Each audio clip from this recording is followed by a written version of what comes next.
Hello and welcome to another video review. This is Max Payne 3 for PC, Mac, Xbox 360, and PlayStation 3. This is a third-person shooter and the sequel to Max Payne 2. It was developed by Rockstar Games instead of Remedy, and it was released in May of 2012. It's kind of an interesting game because when it was released it got a lot of praise from a lot of people, and it was for a variety of reasons, but I went into this thing as a fan of the first two games.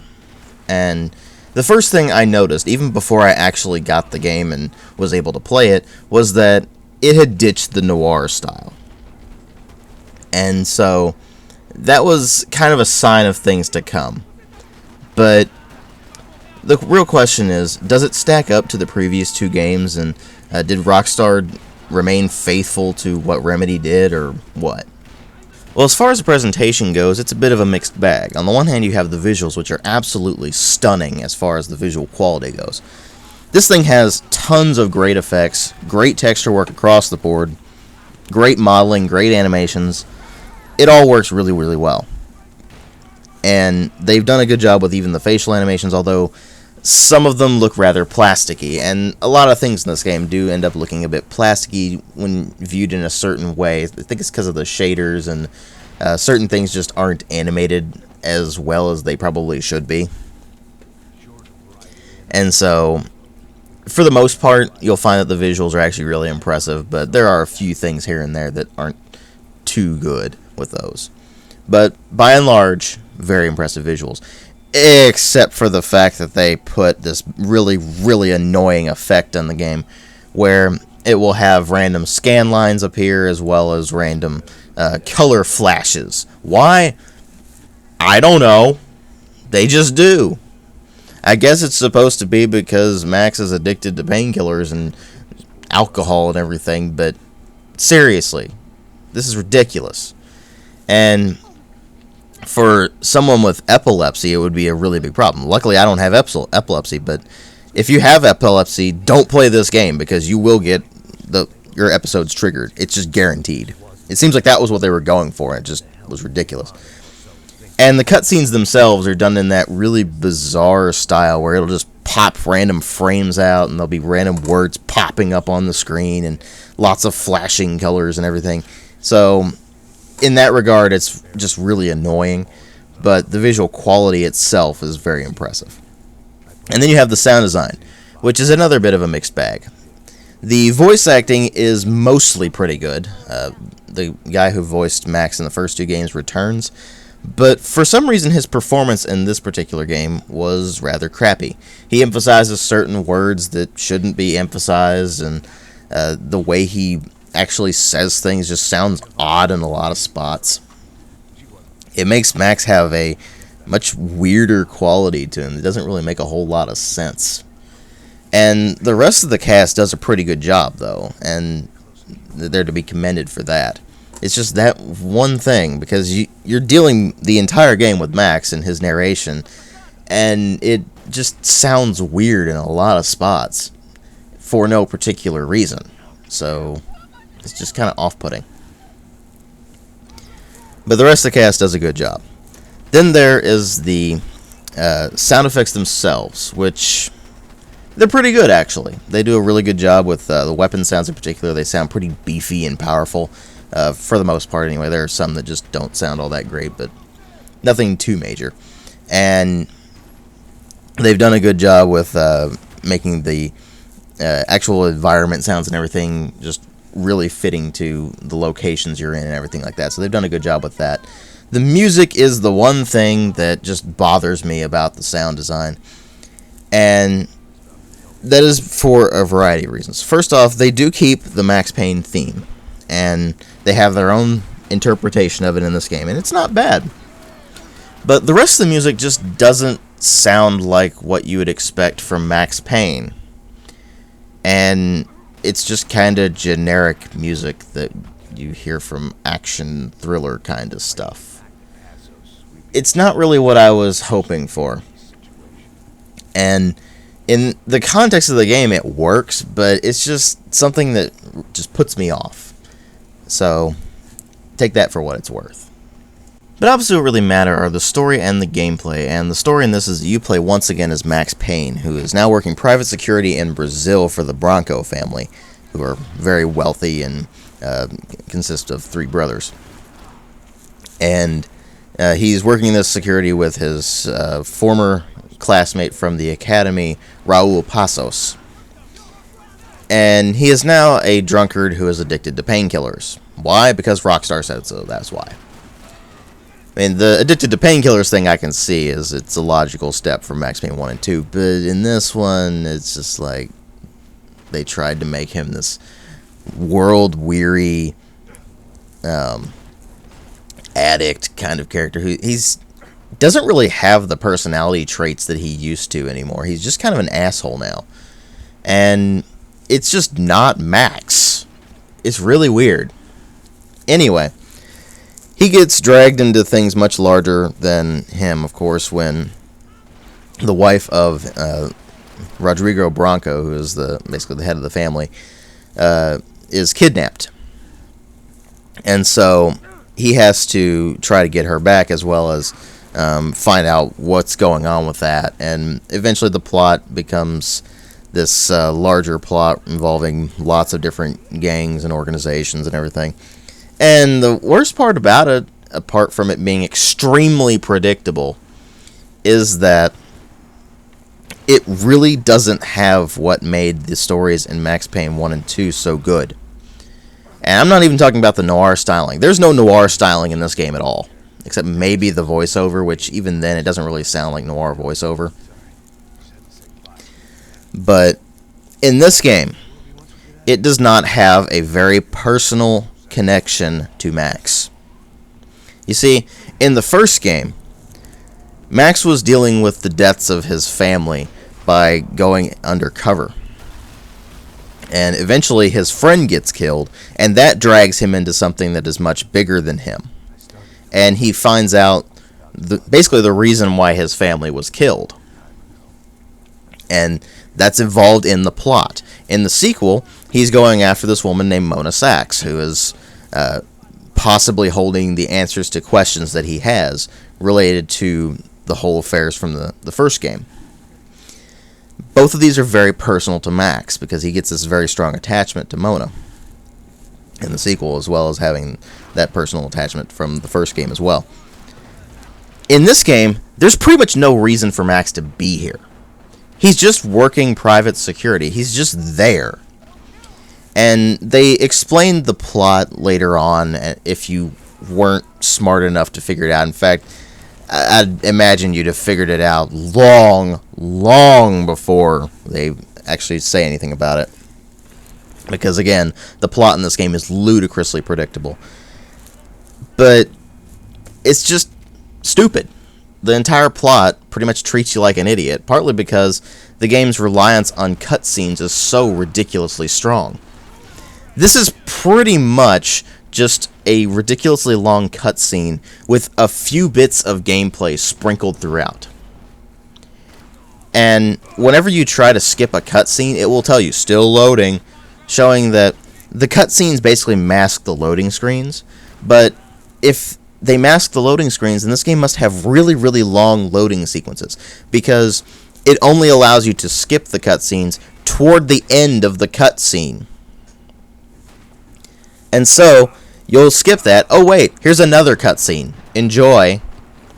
And it's constantly taking the game away from you, and taking Max's weapons away and replacing them with things, and you're just like, where is he getting this thing?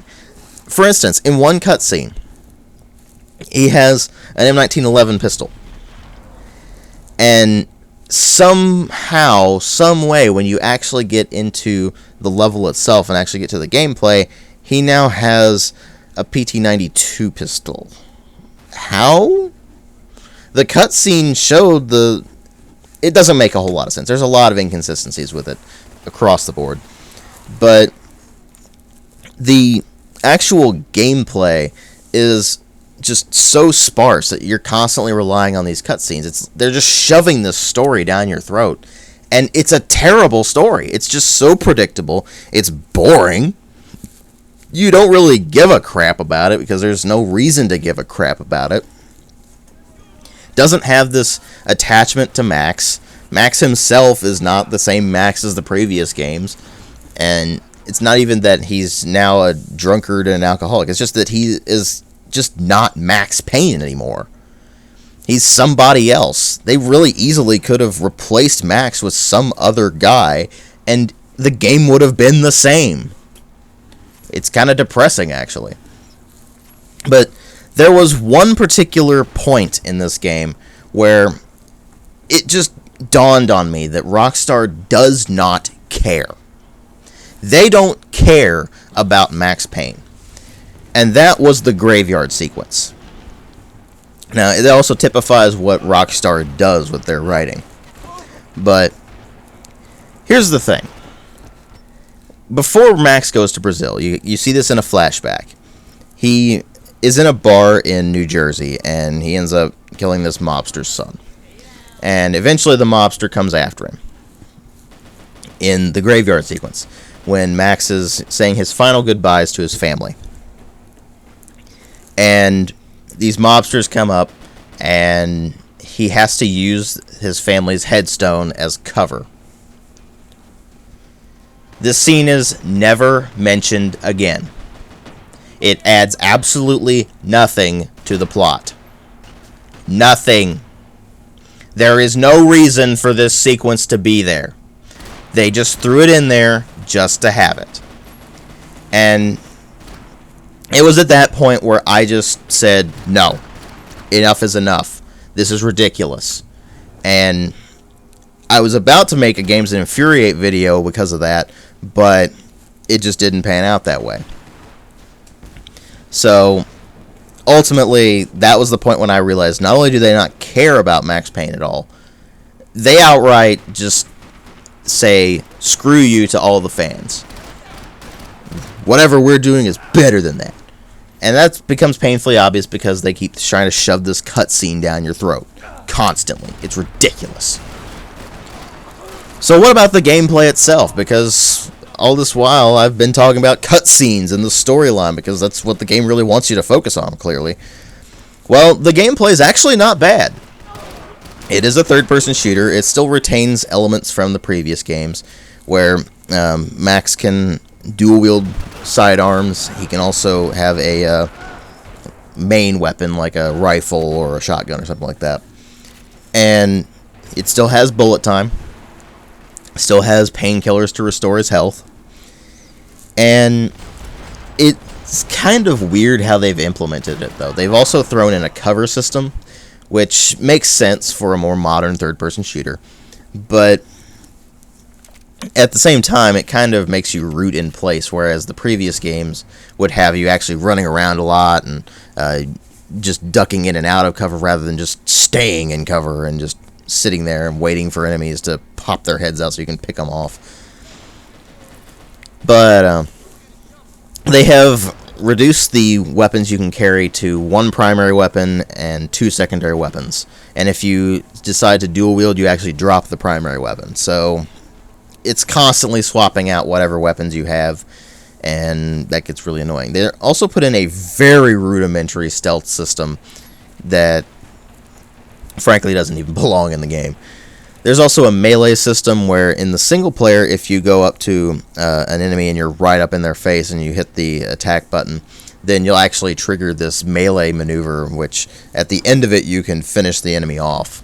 It's actually pretty handy, but that's beside the point. They also threw in this last stand mechanic where if you have painkillers and you get all of your health depleted, then you'll enter this slow motion last stand mode where if you take out the guy who took you down, then you lose a painkiller and you lose all of your bullet time, but you will actually be perfectly fine. You'll be able to get back in the fight. So that's kind of handy.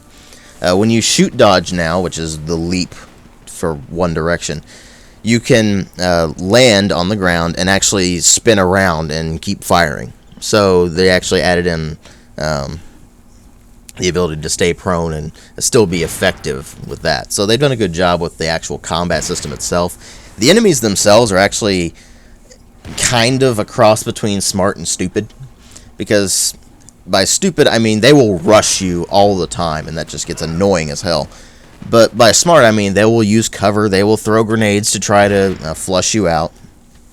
They're actually really good shots, even on medium difficulty, which is just ridiculous. So you're constantly going to be in that last stand mode, and if you're not in the last stand mode, well, you're just dead. So just be aware of that. Shoot dodging is still a very good way of dealing with a lot of things in this game. And the gunplay itself actually feels really nice. There's this very nice sense of weight to everything, and part of that is because of the Euphoria engine. When you actually shoot an enemy in this game, they will react to getting hit. And so it actually lends a lot of realism to the actual combat, and the combat itself can get very brutal. So they've done a really good job with that. But the game almost never lets you play it. It's not until pretty much the end of the game where it finally lets you actually play the damn game. No, before that it's mostly cutscenes with occasional bits of gameplay, which lasts maybe a minute or two. And it's just ridiculous. So, the single-player campaign in this game is absolutely awful. The plot is incredibly dumb. The game treats you like an idiot because it's just like, oh no, you can't play the game. Here, watch this cutscene instead. It's ridiculous. It's insulting as a gamer. It's also insulting as a Max Payne fan because it has pretty much nothing to do with Max Payne. It doesn't have the noir styling. It's styled more like the movie Man on Fire, which, don't get me wrong, that's actually a really good movie, but it just doesn't belong with Max Payne. Max Payne's just noir. That's the thing. It's noir. And that was what made them so unique. And then you get to this one, and it's just not. It's Hollywood action, and Max is now this action star and doing all sorts of ridiculous Michael Bay-ish style things. It's awful. They added in this multiplayer mechanic as well.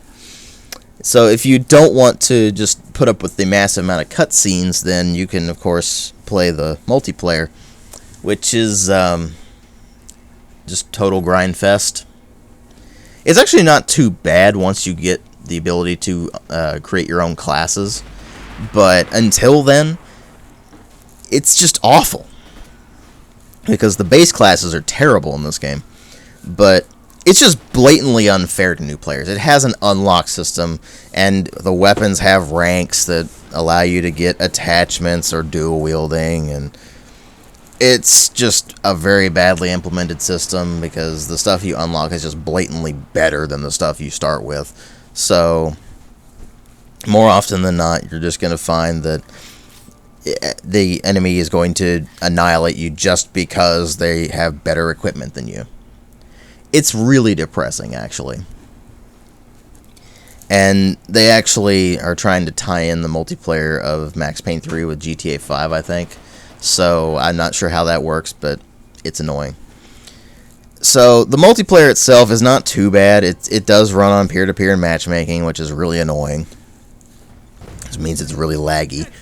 It has some cool things going for it, like the vendetta system, and when you die, you can mark the guy who killed you as a vendetta, and you'll get additional points if you take them out before they take you out. So that's actually pretty cool. But in general, the multiplayer is just kind of there. It's okay at best, and extremely irritating at worst, just because, hey, the people who are higher ranked than you are just going to win. It's that simple. Unless you're cheap as hell or something like that, where I found that using the sniper rifle that you get pretty early on is incredibly good because it's pretty much just a one-hit kill no matter what. So, I mean, you can get multiple hit kills with it, but for the most part, if you're a decent shot, it's going to get a one-hit kill. So I just stuck with that and did okay, but that said, most of the multiplayer is just incredibly irritating rather than actually fun. So just keep that in mind. So what do you have with Max Payne 3?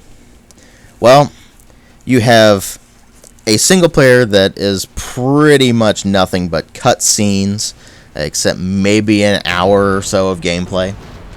And that's really not saying much because the game's pretty much about 12 hours long. So about an hour of gameplay of that. Just think about that for a second. It's ridiculous.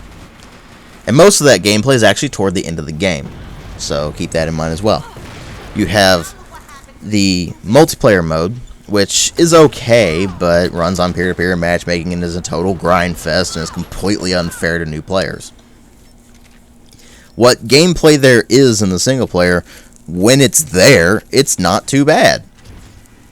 But this game pretty much completely betrays what Max Payne is supposed to be. Max Payne was all about a good story, good storytelling, done in a very unique style, with awesome gameplay. What does this have? None of that. It has decent gameplay, but that's kind of it. The storytelling's terrible, because it just takes control away from you so much. The original game and the sequel did not take away control from you very much. And a lot of their story was told through the gameplay itself and through Max's narration, rather than just watching cutscene after cutscene after cutscene. And they completely removed the noir styling. It's just not Max Payne.